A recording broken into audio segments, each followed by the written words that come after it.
All right, just wanted to point out. I want to point out a quick tip. When mixing when using the borate solution, as you can tell, look at this. It's extremely thick. It's thick like honey. Especially if you're out here in the Northeast when it's still cool, this stuff is very thick. So I guess when you get into the warmer climates and you use this, it's probably going to run a little. It's going to flow a little better, but it's very very thick. So it's always a good idea. You pre-mix this wherever you have hot water, access to hot water, because you're going to need it.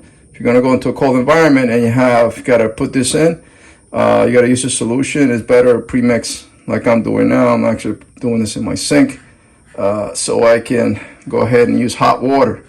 Because if I don't use hot water, then it's going to be very hard to dilute it. Going to run the hot water. It's nice and hot, and then we'll put it in the tank. All right, so we got this job. We're going to be doing a termite treatment outside, and then also we're going to be treating the basement, all the exposed wood in the basement with the Borate, and that's what I started to do here.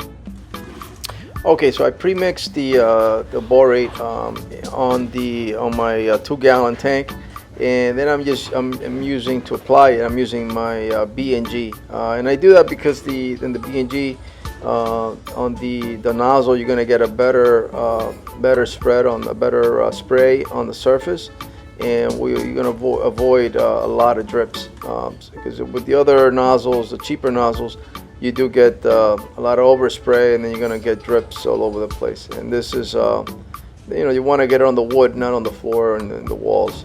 So the B&G works fantastic when doing this application.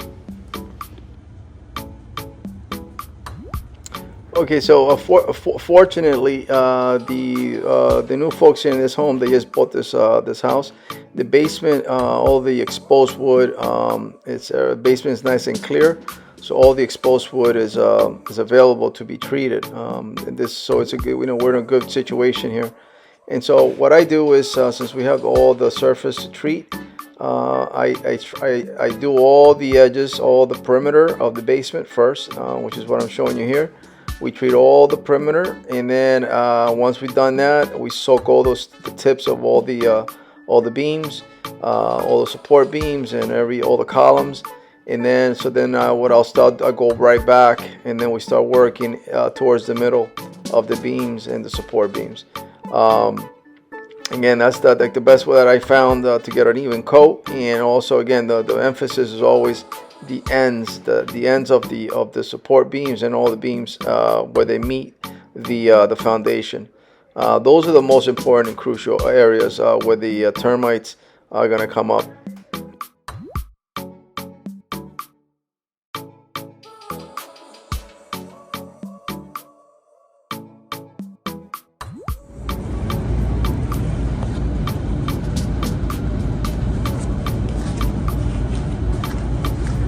Okay, so with the Borate Care, pay special attention to these joints here at the end.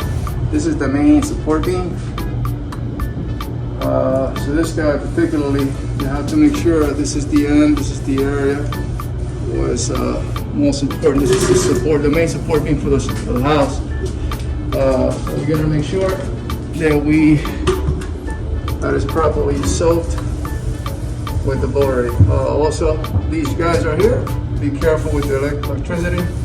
You can spray around it. Just be careful not to get into any electrical wires. You should be in good shape. Just do it carefully. Soak it enough so that it seeps into the wood. Working around the electrical. Just be careful.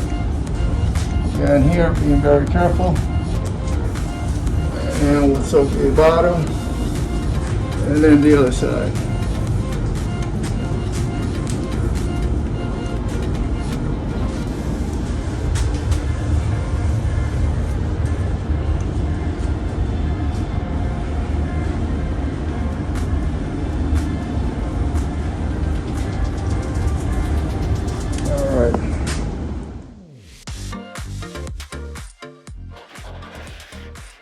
All right, so here you're going to see a couple, some pictures of the after we were done, the areas where I went heavy on. You'll notice some of the pictures, the wood is darker at the tips. That's because we still at that point was not, we still had not treated further into the beams. But you can see that, you can tell where obviously where it's darker is where it's nice and soaked, and then the lighter areas we still had to treat. The main thing again, the emphasis is those ends where they meet where they rest on the foundation. Make sure those ends, all those beams are nicely treated.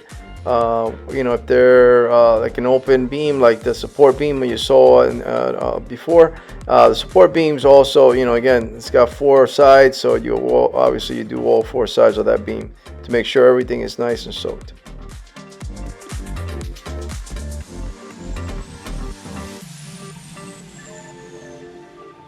Okay, so at this point we've already put in this area, we already poured the solution into the trench, and we're treating the backfill. As the solution seeps in, we're going to treat the backfill, and then we'll rake it right back into the trench.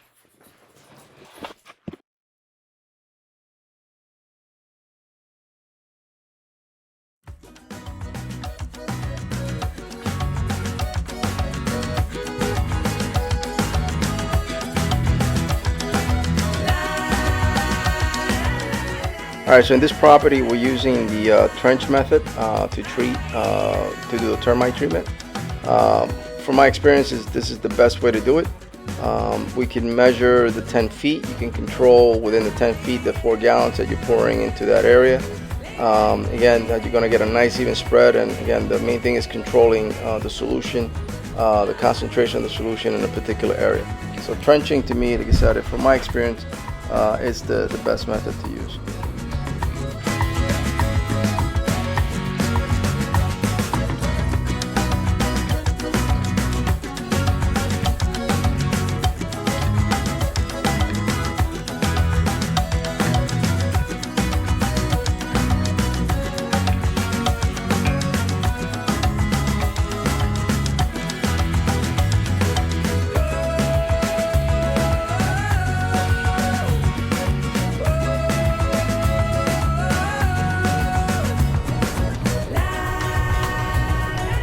Alright, so while this last section of the house is soaking, with letting the solution soak in, we've already started putting the backfill in.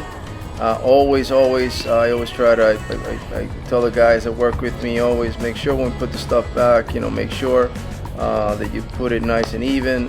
We want to leave everything as we found it. We don't want to leave holes or gaps, from the trench. Everything is nice. All the soil gets put back, and we try to put it back as we found it.